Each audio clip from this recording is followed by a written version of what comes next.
In today's tutorial, I'm going to show you guys how to resolve the winseven.exe drive not ready error you're getting on your Windows computer.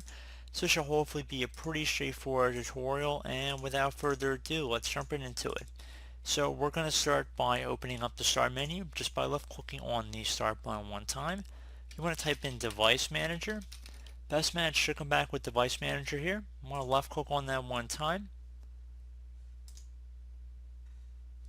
You might have to give it a second to open up the window here, so just be patient.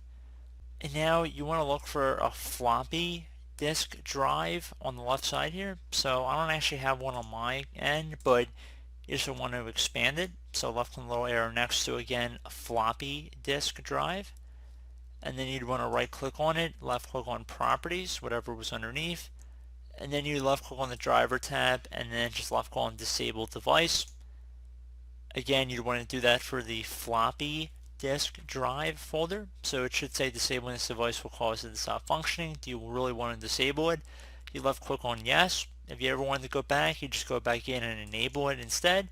So pretty straightforward. And again, once you do that for the floppy disk drive, restart your computer and hopefully your issue has been resolved. So as always, thank you guys for watching this brief tutorial. Do hope I was able to help you out, and I do look forward to catching you all in the next tutorial. Goodbye.